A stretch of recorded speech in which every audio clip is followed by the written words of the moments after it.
Hi, today we are actually going to be talking about solving with percentages. So you might be given a problem like this. What number is 35% of 90? And when we see something like that, we want to set up an equation and use kind of those algebraic things that we've done before. So what number, I'm going to call that n, is, we know that is means equals.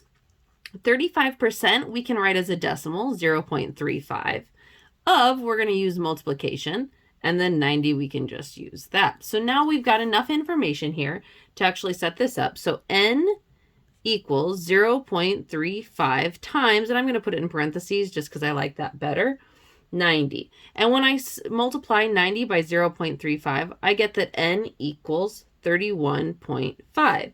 So what do we know here? We know that 31.5 is 35% of 90. Okay, let's do another one. 125% of 28 is what number? So 125%, I'm going to rewrite that as a decimal, 1.25. Of 28, of I know is going to be my multiplication. 28 I can just bring down. Is my equal sign. And what number? That's just my variable. So I'm going to use just x.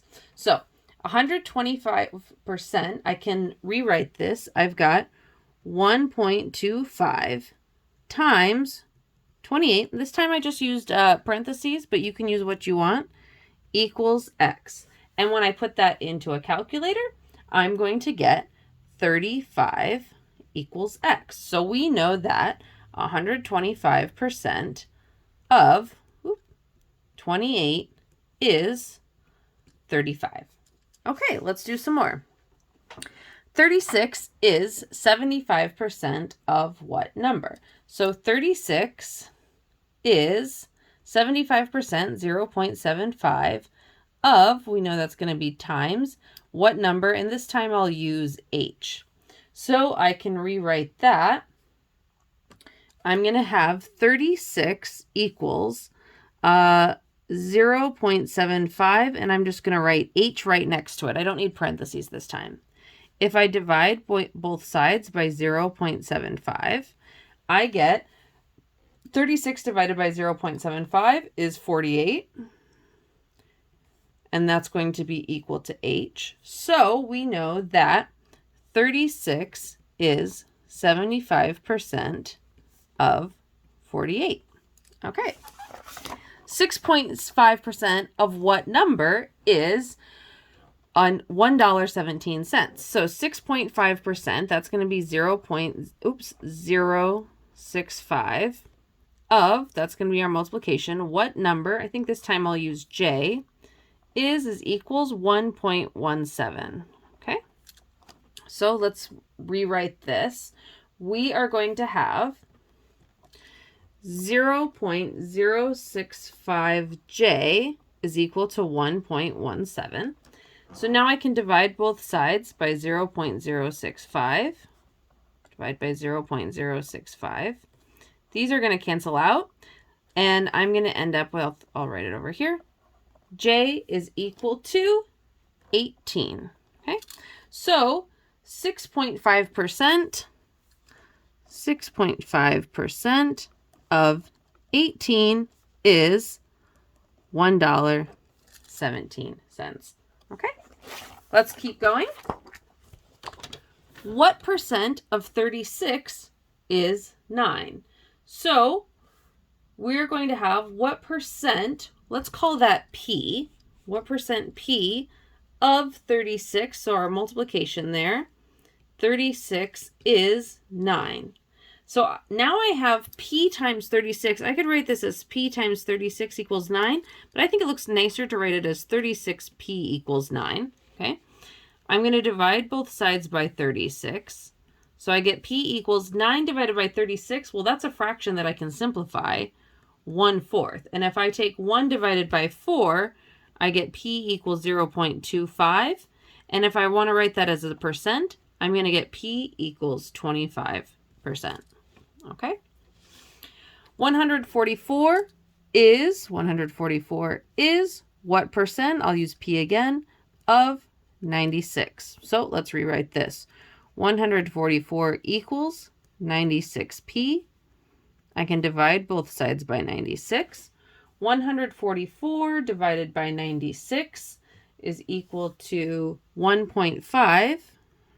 So 1.5 is equal to p. These cancel out.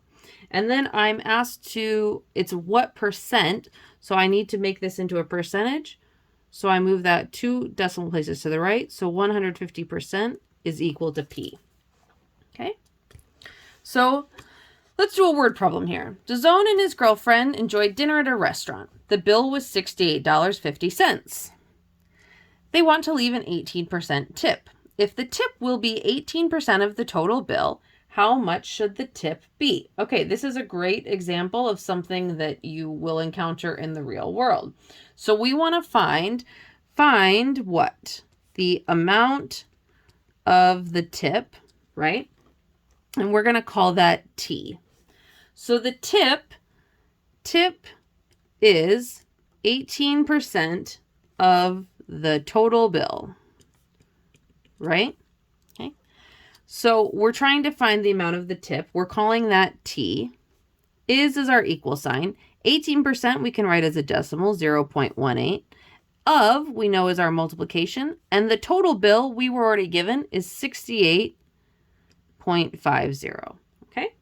So now I can actually calculate this. I'm going to take T equals 0.18 times 68.50.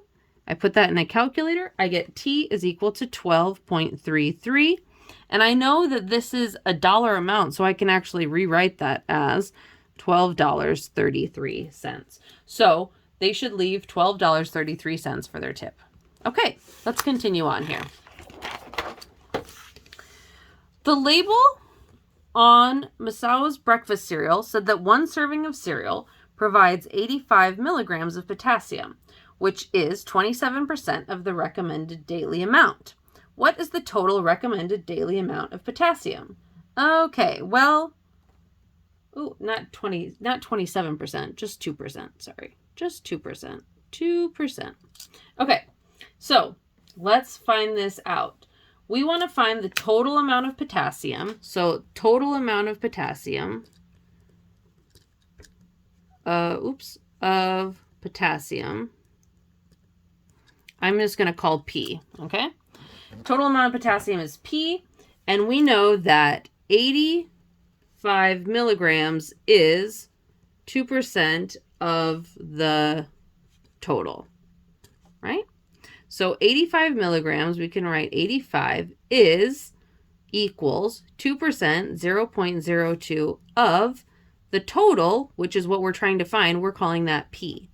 So now I can rewrite this. I've got 85 equals 0.02 P. I can divide both sides by 0.02.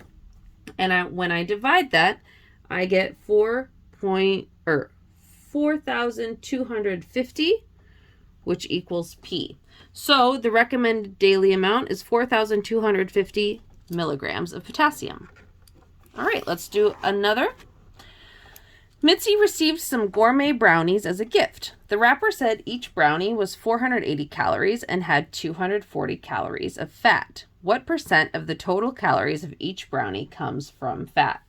So we are asked to find the percent of the total calories from fat, right? So let's call that P, okay, percent. And we are asked what percent of 480 is 240, okay? So what percent, we're going to call that P, of is multiplication, 480 is 240. Let's rewrite this. So we have 480p equals 240. We can divide both sides by 480. Okay, so we're actually going to get P equal to 0.5. And if I want to write that as a percent, I move it 2 over. So P is equal to 50%. So that one brownie has 50% of her calories or fat for the day. Okay. Last page of notes here, we want to talk about percent increase and percent decrease. So in order to find the increase, we take the increase is equal to the new amount minus the original amount. And we want to calculate the increase as a percent of the original amount. So let's do an example here. In 2011, the California governor proposed raising community college fees from $26 per unit to $36 per unit. We want to find the percent increase to the rounded to the nearest tenth. So we're going to call P is equal to percent. So we want to find the amount of increase using, the increase, right, is equal to the new amount, which is 36, minus the original amount, which is 26. And 36 minus 26 is equal to 10. Now I'm going to calculate the increase as a percent of the original amount. So we can say 10 is what percent of the original amount, which is 26. The original amount is 26. So 10 is what percent P of 26? So 10 equals 26P. I can divide both sides by 26. And when I calculate that, I get, I'm going to put this over here, P is equal to 0.385. If I write that as a percent, P is equal to 38.5%. So we have a 38.5% increase in the community college fees. Okay? Let's do one more, but this time talking about decrease. In order to find the amount of decrease, we take the decrease is equal to the original amount minus the new amount. Then we find that decrease as a percent of the original amount. So the average price of a gallon of gas in June 2014 in one city was $3.71. The average price in that city in July was $3.64. Find the percent decrease. So I'm going to take the original amount, okay? So the decrease is equal to the original amount, which is 3.71 minus the new amount, 3.64, which in this case equals 0.07. Then I have to say 0.07 is what percent of the original 3.71. Okay, so 0.07 equals P times 3.71. 0.07 equals 3.71P. I divide both sides by 3.71. So again, over here, P is equal to 0.019. I make that into a percentage, so P is equal to 1.9%. So there was a 1.9% decrease in gas prices from June to July. Okay, I hope all of that made sense. Thanks for sticking with me. Please let me know if you have any questions, and I'll see you in class. Bye.